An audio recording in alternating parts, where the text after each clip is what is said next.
Hi കൂട്ടുകാരെ, പുതിയൊരു വീഡിയോയിലേക്ക് എല്ലാവർക്കും സ്വാഗതം. അങ്ങനെ ചിരിച്ചും കൊണ്ട് നന്ദിനി യതീന്ദ്രൻ്റെ മുന്നിലോട്ട് ഓടിയെത്തണം കേട്ടോ. യതീന്ദ്രൻ സാറേ, എങ്ങോട്ട് ഓടി വന്നേ എന്ന് പറയാൻ കേട്ടോ. എന്താ മോളെ, ഒരു കാണേണ്ട കാഴ്ച തന്നെയുണ്ട്, എല്ലാവരെയും അത്ഭുതപ്പെടുത്തുന്ന ആ കാഴ്ച കാണാം എന്ന് പറഞ്ഞിട്ട് ഓടി വരികയാണ് കേട്ടോ. അപ്പോൾ യതീന്ദ്രൻ എന്താ എന്താ പറയൂ എന്ന് പറയുമ്പോഴാണ് കേട്ടോ സ്വാമി ശരണം എന്ന് പറഞ്ഞിട്ടുള്ള ആ വിളി കേൾക്കുന്നത് കേട്ടോ. യതീന്ദ്രൻ താൻ കേട്ട സൗണ്ടാണല്ലോ ഇത്, എവിടെയോ താൻ കേട്ടിട്ടുണ്ട്. അങ്ങനെ ഒരു അമ്പരപ്പോട് കൂടി യതീന്ദ്രൻ നോക്കുകയാണ്. വാ സാറേ, വാ സാറേ, അല്ലി സാർ ഇങ്ങ് വായോ എന്നൊക്കെ പറഞ്ഞ് വിളിച്ച് മുറിയുടെ മുന്നിൽ കൊണ്ടു നിർത്താനായിട്ട് യതീന്ദ്രനെ ഞെട്ടിപ്പിച്ച ആ കാഴ്ച, തൻ്റെ മകൻ മലക്ക് മാലയിട്ടിരിക്കുന്നു, തനിക്ക് വിശ്വസിക്കാനാവുന്നില്ല. താൻ ആകെ അമ്പരപ്പോട് കൂടി നോക്കി നിൽക്കുകയാണ്. അതെ, തൻ്റെ മകൻ മലക്ക് മാലയിട്ടിരിക്കുന്നു. ഇത്രയും വലിയൊരു കാഴ്ച തനിക്ക് കാണാൻ കഴിഞ്ഞല്ലോ ഈശ്വര, എന്തൊരു വലിയൊരു കാഴ്ചയാണ് എന്നുള്ള ആ ഭാവത്തിൽ ഇങ്ങനെ നോക്കുമ്പോൾ രാജു പറഞ്ഞത് പ്രകാരം ഓരോ കർമ്മങ്ങളും ഇങ്ങനെ ചെയ്തും കൊണ്ടിരിക്കുകയാണ് കേട്ടോ ഈ പറയുന്ന സൂര്യ. അങ്ങനെ സൂര്യ സ്വാമി ശരണം എന്നൊക്കെ പറഞ്ഞ് ഓരോ വിളി ഇങ്ങനെ വിളിച്ചും കൊണ്ടിരിക്കുകയാണ്. അങ്ങനെ ഓരോ വിളികളും വിളിക്കുമ്പോൾ തൻ്റെ മനസ്സിൽ നിറഞ്ഞിരിക്കുകയാണ്. അങ്ങനെ ഈ സമയം രാജു പറയണത് ദേ അങ്ങ് നോക്ക് എന്ന് പറഞ്ഞിട്ട് സൂര്യയെ കാണിച്ചു കൊടുക്കുകയാണ് തൻ്റെ അച്ഛനും നന്ദിനിയും പുറത്ത് നിൽക്കുന്നത്. അത് കാണുന്ന സൂര്യക്ക് ഒരുപാട് സന്തോഷമാവുകയാണ്. സൂര്യ അത്ഭുതത്തോടു കൂടി തൻ്റെ അച്ഛൻ്റെ അടുത്തോട്ട് വരികയാണ്. തൻ്റെ അച്ഛനും അതേപോലെ അത്ഭുതത്തോടു കൂടി നോക്കി നിൽക്കുകയാണ്. ഈ സമയം ഇതെങ്ങനെ സംഭവിച്ചുകൂടാ മോനെ എന്നൊക്കെ പറയുമ്പോൾ ഉടൻ തന്നെ സൂര്യ എനിക്കിപ്പോൾ ഇങ്ങനെ നല്ല കാര്യം ചെയ്യണമെന്ന് തോന്നി അച്ഛാ, അതുകൊണ്ട് ഞാനതങ്ങ് ഇട്ടു എന്ന് പറയാൻ കേട്ടോ. അത് കേൾക്കുന്നതിനോട് കൂടി ശരി മോനെ, നല്ല കാര്യം തന്നെയാണ് നീ ചെയ്തത്. ഇപ്പോഴെങ്കിലും എൻ്റെ മോനിക്ക് ഈ നല്ല ബുദ്ധി തോന്നിയല്ലോ. എന്തായാലും ഈ അച്ഛൻ്റെ മനസ്സും കണ്ണും ഒക്കെ നിറഞ്ഞിരിക്കുന്നു. ഈ ഒരു സന്തോഷം പറയാനില്ല, അത്രയും വലിയ സന്തോഷമായിരിക്കുന്നത്. എങ്ങനെ സംഭവിച്ചു എന്ന് പറഞ്ഞപ്പോൾ എൻ്റെ മോനിക്ക് ഈ ഒരു മാറ്റം ഞാൻ ഒരിക്കലും പ്രതീക്ഷിച്ചില്ല എന്നൊക്കെ ഇങ്ങനെ പറഞ്ഞുകൊണ്ടിരിക്കുമ്പോഴാണ് കേട്ടോ തൻ്റെ ഭാര്യയും അതുപോലെ 2 മക്കളും കൂടി എത്തുന്നത്. കൂടെ എല്ലാത്തിനും പോകുന്ന ഒരു മരുമകനോട്ടാ. അങ്ങനെ മരുമകനാണെങ്കിലോ ആഹാ, നല്ല കാഴ്ചയാണല്ലോ.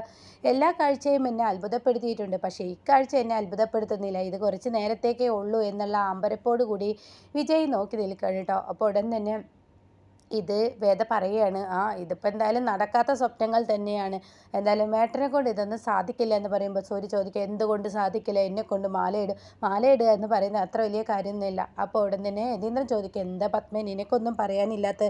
അപ്പോൾ പത്മൻ പറയാണ് ഇത് ചെയ്യുന്നതിലൊന്നും ഇത്ര തെറ്റില്ല, ചെയ്യുന്നതൊക്കെ നല്ല കാര്യം, ദൈവസന്നിധിയിൽ പോകുന്നതും ചെയ്യുന്നതും ദൈവത്തിനോട് ഉള്ള ആ ഒരു കാര്യങ്ങൾ ചെയ്യുന്നതൊക്കെ നല്ല കാര്യം തന്നെയാണ്. പക്ഷേ അത് ഭക്തിയും അതിൻ്റേതായ അതോടും കൂടി ആയിരിക്കണം ചെയ്യേണ്ടത്, അല്ലാതെയൊക്കെ ചെയ്തു കഴിഞ്ഞാൽ എങ്ങനെയൊക്കെ ആയിരിക്കുമെന്ന് പറയാനില്ല എന്നൊക്കെ ഇങ്ങനെ പറയാൻ കേട്ടോ. ആ സമയം ഇന്ദ്രജ് പറയണ ഹോ ഇതും ഇവളുടെ പണി തന്നെ ആയിരിക്കില്ലേ എന്ന് ഇന്ദ്രജ് അങ്ങ് പറയുമ്പോൾ ഉടൻ തന്നെ അതെന്താ എനിക്ക് മാലയിടാൻ പാടില്ലെന്നുണ്ടോ എന്ന് പറഞ്ഞിട്ട് ദേഷ്യപ്പെടുകയാണ് കേട്ടോ.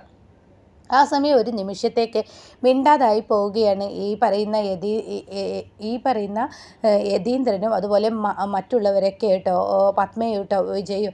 അങ്ങനെ വാ മോളെ എന്നും പറഞ്ഞിട്ട് അവിടെ നിന്നും വിളിച്ചു കൊണ്ടുപോവുകയാണ് ഈ പറയുന്ന സൂര്യ നന്ദിനി കേട്ടോ. അങ്ങനെ എല്ലാവരുടെയും വഴിക്ക് പോവുകയാണ്. പിന്നീട് കാണിക്കുന്ന രംഗം നന്ദിനി ചായയിട്ട് യതീന്ദ്രന് കൊണ്ടു കൊടുക്കുന്ന രംഗമാണ് കേട്ടോ. അപ്പോൾ യതീന്ദ്രൻ ഇങ്ങനെ പത്രം വായിക്കുന്ന സമയത്താണ് വലിയ സാറിത ചായ എന്നൊക്കെ പറഞ്ഞ് കൊടുക്കുന്നത്. യതീന്ദ്രൻ്റെ ആ ചായ വാങ്ങിയ ഉടൻ തന്നെ നന്ദിനിയോട് ചോദിക്കുകയാണ്, അല്ല നന്ദിനി ഇത് എങ്ങനെ സംഭവിച്ചു, എനിക്ക് വിശ്വസിക്കാനാവുന്നില്ല. ഇന്ദ്രജ് പറഞ്ഞതുപോലെ ഇതിൻ്റെ പിറകെ നിൻ്റെ കൈകളാണോ എന്നങ്ങ് ചോദിക്കുമ്പോൾ ഉടൻ തന്നെ അതെ എന്ന് പറയുന്നത് കേട്ടോ. അതെ സാർ, ഇന്നലെ രാത്രി വലിയ പ്രശ്നമായിരുന്നു, എങ്ങനെ മോളെ ഇത് സംഭവിച്ചു, എനിക്ക് വിശ്വസിക്കാനാവുന്നില്ല. എൻ്റെ മകനെ ഒരുപാട് തവണ ഞാൻ മാലയിടാനും ഇതുപോലെ ഒന്ന് മലക ചോട്ടാനും ഒക്കെ ഞാൻ അവനോട് ആവശ്യപ്പെട്ടിട്ടുണ്ട്. എന്നാൽ അവനത് നിരസിച്ചിട്ടേ ഉള്ളൂ, അവനത് തള്ളിക്കളഞ്ഞിട്ടേ ഉള്ളൂ. ഇന്ന് വരെ ഞാൻ പറയുന്ന ആ വാക്കിന് മാത്രം അവന് വില കൽപ്പിച്ചിട്ടില്ല.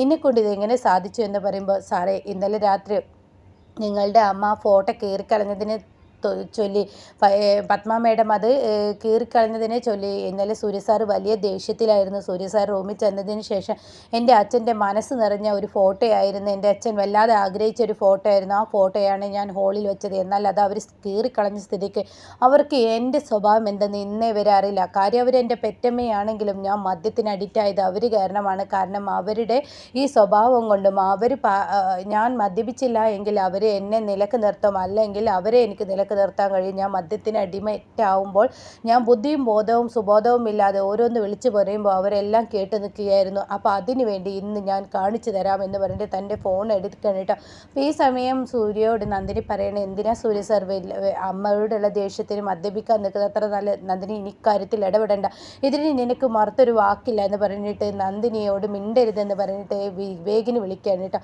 ആ സമയം വിവേകിനോട് പറയണേ, എടാ വിവേക് എനിക്കിപ്പം തന്നെ മദ്യം കിട്ടണമെന്ന് ആവശ്യപ്പെടുക കേട്ടോ. അപ്പോൾ നന്ദിനി വിളിക്കുകയാണ്, സൂര്യ സാർ എന്തിനാണ് ഇത്രയും നാളും കുടിക്കാത്ത മദ്യം ഇപ്പോൾ കുടിക്കാൻ ഒരുങ്ങുന്നത്? നന്ദിനി നീ മിണ്ടരുത്, ഇക്കാര്യത്തിൽ നിൻ്റെ വാക്കിന് ഞാൻ വില കൽപ്പിക്കില്ല. ദയവ് ചെയ്ത് നീയും ഞാനും തമ്മിലൊരു വഴക്കുണ്ടാവാതിരിക്കുക, നീ മിണ്ടാതിരിക്കുക, നിന്നോട് വഴക്കിടാൻ എനിക്ക് കഴിയില്ല എന്ന് പറയും കേട്ടോ. ആ സമയം നന്ദിനി ആകെ പെട്ടുപോവാണ്. സൂര്യയാണെങ്കിൽ വിവേകിനോട് മദ്യം കൊണ്ടുവരാനും പറഞ്ഞു. അങ്ങനെ ആ കഥ പറയാണ് കേട്ടോ. ഓഹോ, അപ്പം അങ്ങനെയാണോ എന്ന് ചോദിക്കാണ്. പിന്നീട് എങ്ങനെ എന്ത് സംഭവിച്ചു? അതെ, സൂര്യ സാറിന് മദ്യം വിവേക് കൊണ്ടുവന്ന് കൊടുക്കുകയാണെങ്കിൽ തീർച്ചയായും പ്രതീക്ഷിച്ചതുപോലെ അമ്മയോട്, അതായത് പത്മ മേഡത്തിനോട് വലിയൊരു വഴക്ക് തന്നെ ഇവിടെ ഉണ്ടായിരുന്നു, വലിയൊരു യുദ്ധം തന്നെ ഉണ്ടാവും, അത് ഉറപ്പുള്ള കാര്യമാണ്, അത് സംഭവിക്കുക തന്നെ ചെയ്യും. അപ്പോൾ ഞാൻ എൻ്റെ താനൂരമ്മയോട് പ്രാർത്ഥിച്ചു, ആ പ്രാർത്ഥനയ്ക്ക് ഉത്തരമാണ് എനിക്ക് കിട്ടിയത്, സൂര്യ സാറിന് മലക്ക് മാലയിടുക എന്നുള്ളത്. സൂര്യ സാർ മദ്യവും കാത്ത് കിടന്നുറങ്ങുന്ന സമയത്ത് ഞാൻ എന്ത് ചെയ്തു? അവിടെ എൻ്റെ താനൂരമ്മയോട് പ്രാർത്ഥിച്ച് സൂര്യ സാറിൻ്റെ കഴുത്തിൽ, ഉറങ്ങിക്കിടക്കുന്ന സൂര്യ സാറിൻ്റെ കഴുത്തിൽ ഞാൻ മാലയിട്ട് പിന്നീട് ശരണം വിളി ഞാനങ്ങ് തുടങ്ങി. അപ്പോൾ സൂര്യ സാർ ഉറക്കത്തിൽ നിന്ന് എണീറ്റു.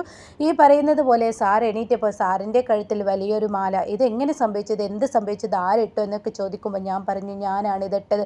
എന്തിനാ നന്ദിനി എൻ്റെ സമ്മതമില്ലാതെ ഇങ്ങനെയുള്ള കാര്യങ്ങളൊക്കെ ചെയ്ത്? ദയവ് ചെയ്ത് സാർ ഇത് ഊരരുത്. അപ്പോൾ ഊരാൻ സൂര്യ സാർ ശ്രമിച്ചപ്പോൾ ഞാൻ ചോദിച്ചു, എനിക്ക് വയ്യാതെ, ഞാൻ മരണത്തിലോട്ട് പോകാമെന്ന് മനസ്സിലാക്കിയപ്പോൾ സൂര്യ സാറിന് ഇഷ്ടമില്ലാത്തൊരു കാര്യമല്ലായിരുന്നു അമ്പലനടയിൽ പോയി ഇങ്ങനെ ഭിക്ഷ യാചിക്കലും എന്നെ രക്ഷപ്പെടുത്താൻ വേണ്ടി ദേവിയുടെ സന്നിധിയിൽ ചെന്ന് ഇരിക്കലൊക്കെ സൂര്യ സാറിന് കഴിഞ്ഞില്ലേ? അങ്ങനെയുള്ള സൂര്യ സാറിന് എനിക്ക് വേണ്ടി ഇത് ചെയ്താൽ എന്താ? നിനക്ക് വേണ്ടിയോ? നിനക്ക് വേണ്ടി എന്ത് ഞാൻ ചെയ്യണം? അതെ സൂര്യ സാർ, എനിക്ക് വേണ്ടി സൂര്യ സാർ ഇത് ചെയ്യണം. അതെ സൂര്യ സാറ് അന്ന് എനിക്ക് വേണ്ടി ഇങ്ങനെ ചെയ്തപ്പോൾ ഞാനൊരു വഴിപാട് നേർന്നിരുന്നു, സൂര്യ സാറിനെ മലക്ക് മാല ഇടിക്കുക എന്നുള്ളത്. പക്ഷെ അതിന് പറ്റിയ ഒരു അവസരം കിട്ടിയിരുന്നില്ല. അതിന് പറ്റിയ ഒരു അവസരം ഇപ്പോഴാണ്. രാജുവേട്ടൻ മല ചുവട്ടുന്നെങ്കിൽ സൂര്യ സാറും ഒപ്പം അങ്ങ് ചവിട്ടിക്കോട്ടെ ഞാനെന്ന് കരുതി. അതുകൊണ്ട് ദയവ് ചെയ്ത് സാറേ, ഞാൻ ഈ പറയുന്ന വാക്കിനൊരു മൂല്യം കൽപ്പിക്കണം, ഞാൻ കാല് പിടിക്കാം എന്നൊക്കെ പറഞ്ഞ് നന്ദിനി സൂര്യയുടെ കാല് പിടിക്കുമ്പോൾ, താൻ എന്താടോ ഈ കാണിക്കുന്നത്, താൻ എന്തൊക്കെയാടോ താൻ ഈ ചെയ്യുന്നത്, ഇങ്ങനെയൊന്നും ചെയ്യാൻ പാടില്ല എന്ന് പറയുമ്പോൾ, ദയവ് ചെയ്ത് സാർ മാല ഇടാൻ ഞാൻ എന്തും ചെയ്യും, അതുകൊണ്ട് ചെയ്യുക എന്ന് പറയുമ്പോൾ സൂര്യ പറയണം, എൻ്റെ നന്ദിനി, എനിക്ക് നീ കരയുന്നത്, നീ വിഷമിക്കുന്നത്, നിന്നെ വിഷമിപ്പിക്കുന്നത് എനിക്കിഷ്ടമല്ല. അതുകൊണ്ട് നിനക്ക് വേണ്ടി മാത്രം ഈ ത്യാഗം ഞാൻ അങ്ങ് ഏറ്റെടുക്കുന്നു എന്ന് പറഞ്ഞിട്ട് ഞാനങ്ങ് പറഞ്ഞമ്മോ സൂര്യ സാറ് മാല ഇട്ടതാണെന്ന് പറയാൻ കേട്ടോ. ഇതൊക്കെ കേൾക്കുന്ന യതീന്ദ്രന് പറയാൻ വാക്കുകളില്ല. അങ്ങനെ സൂര്യ സാറ് മാല ഇടുകയും ഞാൻ ആ ഒരു മാലയാണല്ലോ അങ്ങനെയാണ്ട് ഇട്ട് കൊടുക്കുകയുണ്ടാവും. പിന്നെ രണ്ടായി സൂര്യക്ക് കഴുത്തിലിട്ട് കൊടുക്കുകയും എന്നിട്ട് സൂര്യ പറയുന്നുണ്ട്, നന്ദിനി ഇനിയെങ്കിലും നീ എന്ത് കാര്യം ചെയ്യുമ്പോൾ എന്നോട് ചോദിച്ചിട്ട് വേണം ചെയ്യാൻ, ഇങ്ങനെയുള്ളതൊന്നും ചെയ്യരുത്, നിന്നെ വിഷമിപ്പിക്കാൻ കഴിയില്ലെന്ന് മാത്രം കരുതിയിട്ടാണ് ഞാൻ ഈ മാല ഇപ്പോൾ സ്വീകരിക്കുന്നത്.